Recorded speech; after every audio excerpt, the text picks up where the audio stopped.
Hi everyone, I'm Natalia. So we're short on time today, so I'll dive right into the subject. There's quite a bit of content. Today we're talking about RTS27 and 28 reports that are mandated by ESMA, and financial firms in the EU should be publishing them since 2018. This presentation is prepared in cooperation with Trade4, which is the RegTech firm that actually helps financial institutions prepare these reports. So I have an analogy here, iceberg, as it is with the iceberg, we only see, as investors, only see tip of the iceberg of what is really going on within the FX firms. And one of the benefits of the reports, we'll also talk about how do you find and interpret information that you see on the RTS 27 and 28 reports. We'll also talk about the problems that these reports uncovered about the industry, and we'll also talk about areas for improvement. So what is RTS 27 report? It's a report that requires firms to provide evidence of how they achieve best execution for their customers based on their parameters that are 7 parameters that are specified by the regulator, like price, cost, speed, likelihood of execution, settlement date, settlement nature, and any other relevant information. What is RTS 28 report? RTS 28 report is the report that is required to be filed annually, and it should showcase 5 top execution venues that deployed by the brokerage, including the company itself if they do execute the client. So this is an example of Dense Markets RTS 28 reports for RTS 28 report for 2018, and you can see the breakdown in terms of the orders, order flow per different venue. So what are the benefits of RTS 28 reports? The major benefit is transparency. It gives investors visibility into who the company is transacting with and what steps they deploy within their operation to achieve that best execution for their customers. It is also offering better protection for investors, because the more informed they are, the better the better decisions they can make about protecting their investment. Also offering sustainability and integrity of the price formation. One of the things that Trade4, for example, is working on, and it's a big question for RTS 27 report, is the benchmark pricing. What sort of pricing should you be benchmarking your price against? And other benefit for the RTS reports is both investors and brokers can make better choices based on the information that they source and find in those reports. And of course, peer comparison and price intelligence is another big benefit. You can, as a broker, you can look at what other brokerage firms are doing. As an investor, you can look at what other brokerage firms are doing. RTS 27 and 28 reports, a lot of examples in this presentation. I'll look one by one. And RTS 27, to me, that was a particularly challenging one to find, because it's really not a lot of data that is provided to the investors on RTS 27. All the names are anonymized. We are trying to have a productive discussion here and just draw conclusions for the industry. But this is RTS 27 report of one of the brokerages that I found, based in the UK, that I found is probably the best one in terms of the granularity and the information that they provide to the investors. So you can see that financial instrument, you can pull the data for the financial instrument, and you can look at how many orders they executed during that time on this particular instrument, and all the other, and this is the second part of the same report, daily statistics for that day on that currency pair. All of that is average speed, so there's very granular. It's probably the best one I've seen on RTS 27. But here's the second example, and that example is, if you compare that to the previous one, you can see that there's just really no data. In fact, for most of the RTS 27s that are available, they are kind of combined together with the best order execution policy, which is more like a legal agreement that is talking about, the big picture about how the firm is achieving that policy, like review on a consistent basis. It doesn't really provide any sort of like statistical data like what we've seen in the previous slide. So how do you prepare RTS 27 reports? I don't know if you guys recognize the picture here. It's from the Mission Impossible. But it is possible with help of some RegTech firms. So here's an example by Trade4 about what they prepare for their customers on RTS27 reports. You can also see how brokerages, it's not only, I mean, it is a massive data crunching exercise, but you can also draw some conclusions and find area for your firm's improvement by visualizing this data. Putting market depth, for example, how market depth changes based on time of the day per currency pair. Liquidity tester. Okay, so as you already seen, RTS reports come in all shapes and sizes. There is a standard for RTS28. There is a standard format that everyone should be following. However, you'll see in the next like 8 to 9 examples that's really probably not the case. So again, everything's not anonymized. So I'll make a point to differentiate between the type of license that in all these reports, the type of license that the brokerage holds in the United Kingdom. So there is there are companies that act as principal and companies that act as match principal. With in the FCA definition of the match principal is basically the company has to do back-to-back STP out of the position.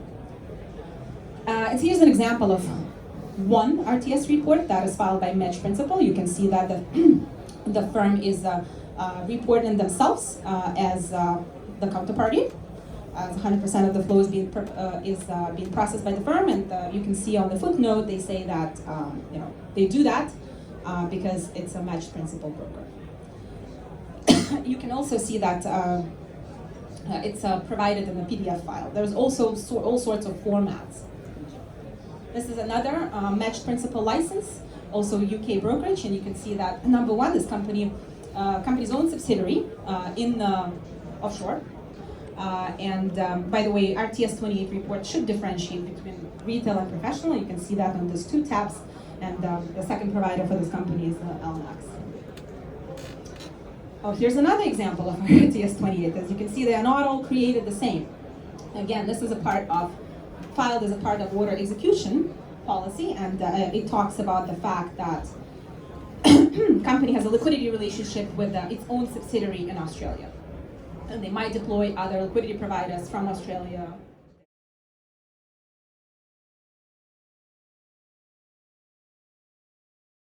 RTS reports should be filed per asset class, so you can see the asset class detailed in the header of the table.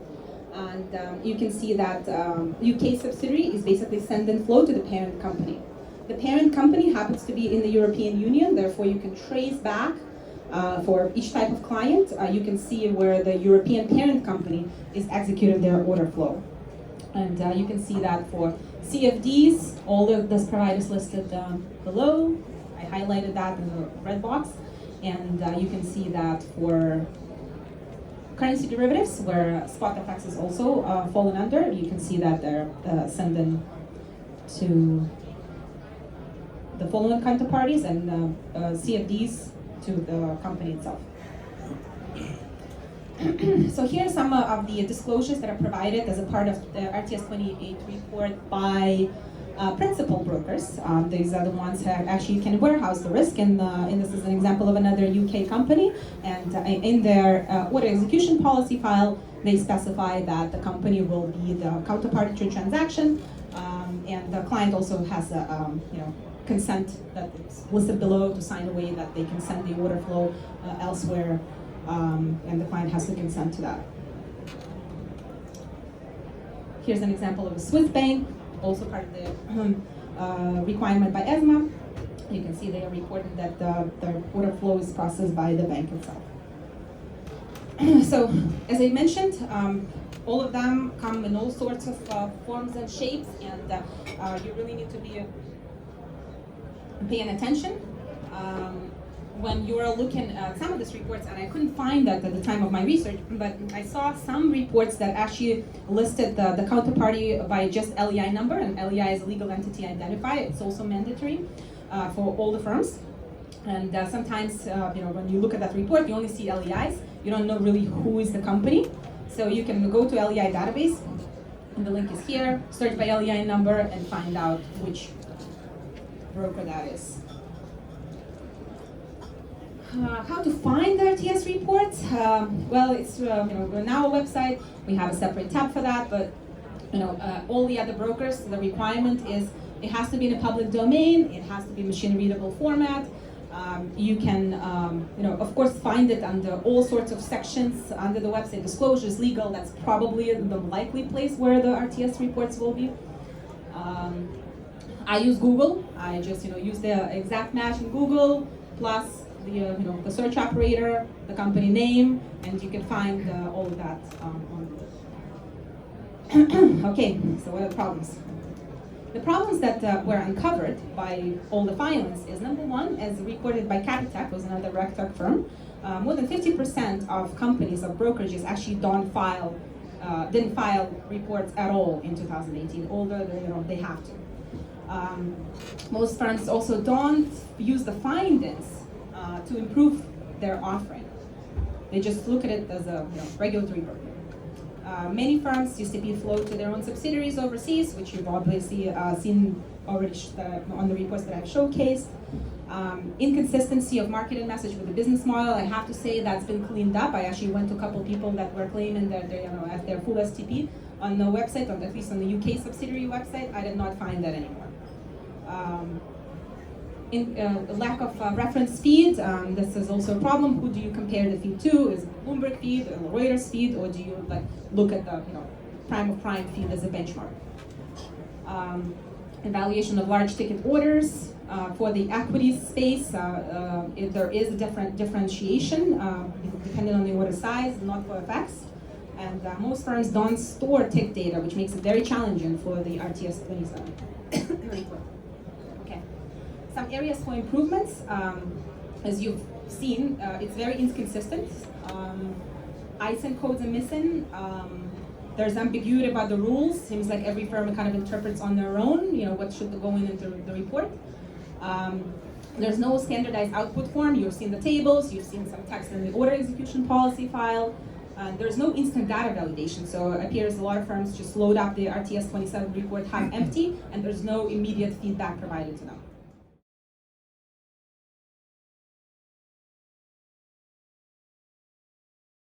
As usual, regulators favors the incumbents.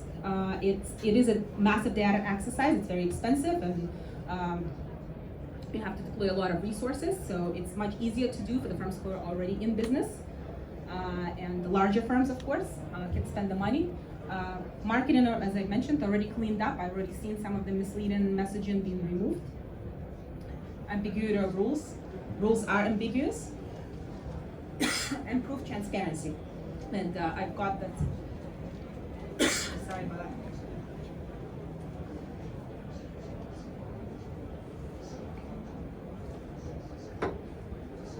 Talking too much today. So according to RTS Market Intelligence, here are the top 3 venues in 2017. That's all.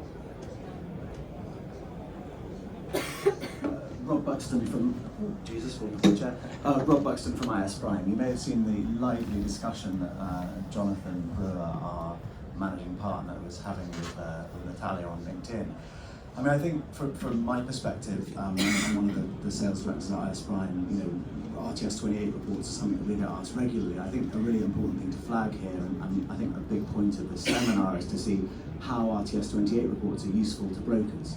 A lot of the time was the point of this discussion was, what do they show and how can you use them? And I think a big thing to flag is that really they don't show a huge amount, and you can't really use them. The interpretation of the rules is such that, particularly if we're looking at a match principal broker in the UK, the key thing here is that, as Natalia very rightly said, it is a matched principal broker. Your clients trade with the prime of prime, and the prime of prime trades with the liquidity provider, the 2 completely separate trades.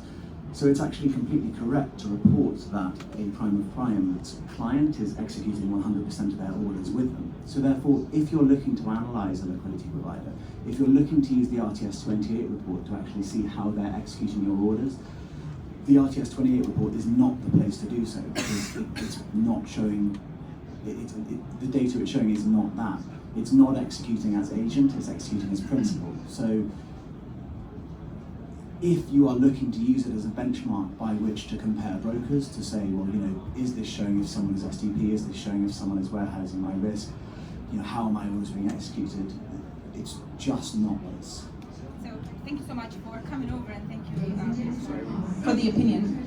I think it's really important. I think it goes to the point of ambiguity of rules and interpretation of those rules. It appears that every broker interprets it differently. You guys interpret it that way, but you've also seen plenty of examples of match principal brokers that are reporting their own counterparties. I only found 2 that are using match principal and model, and put it in the footnotes like you did, and say that the company is the counterparty. I'm not disagreeing with the approach. I think the regulator should step in and really clarify the rules. The ambiguity of rules is really the cause of this. Yeah, I completely agree. But I think it's very important, whether it be from advanced markets or from other brokers, to understand that there are potential legal concerns with reporting. The point of the report, as per the FCA handbook, is to show where your client's orders are being executed. It doesn't say the firm's orders, it explicitly says your client's orders. And by putting your end execution venue, by putting the liquidity providers of the match principal broker, you're effectively inferring that those orders are being executed with UBS, Goldman, JP, whatever it might be, when that's simply not the case. And that actually shows there may be some liability of the liquidity provider with that end client. Robert, just one point. Would you agree that if every match principal broker out there put their own name in the report, do you think the report is useful? The report is no. Why do you think ESMA asked for this report? Well, the fact of the matter is this: what the report is designed for and what the report asks for are 2 different things. What the report is asking for in the FCA handbook is where clients' orders are executed. It doesn't say where the matched hedge trades of the match principal brokers are being traded on. Now, if it was saying, who are you trading with as a match principal broker, that would be one thing, but it is explicitly asking. I think we're going back in circles. I think it just goes back to the ambiguity of the rules, and this is one way of interpreting it. But you've also seen. I found plenty of examples to demonstrate this point. There's like 6 other people that are reported the counterparties, even though they're also matched principal. So I think the regulator hopefully will step in and clarify it once and for all. But I just done extensive research on that, and this is what I've seen. But as a question for you, the fact. I can't remember the exact figure on your RTS28 report, but forgive me for making up figures. For argument's sake, are 20% of your client's orders, so if I set up an account with advanced markets, 20% of the time will my order be executed with UBS? Will my specific order ever be executed with UBS? And it will be executed in the name of advanced markets. No, but is my order executed with UBS? Well, who actually executes my order? Who do I trade principal? You are going in the details of transactions, and you are right.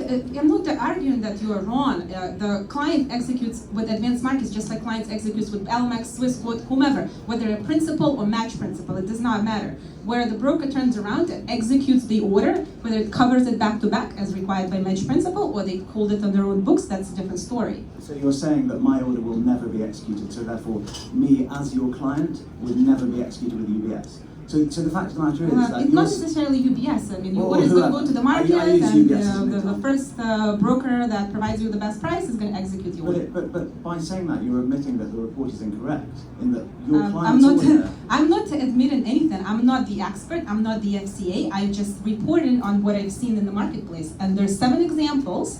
One of them was yours that was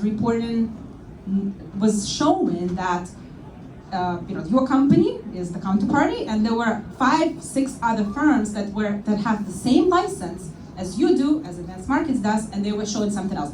I'm not saying what's right or wrong. I'm not here to judge anyone or say who's right, who's wrong. I'm just reporting on what I've seen in the market.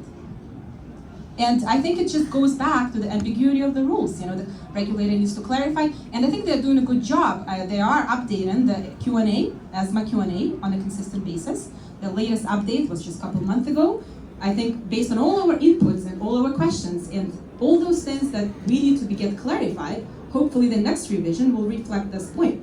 Yeah, I completely agree. I do think the rules need clarifying.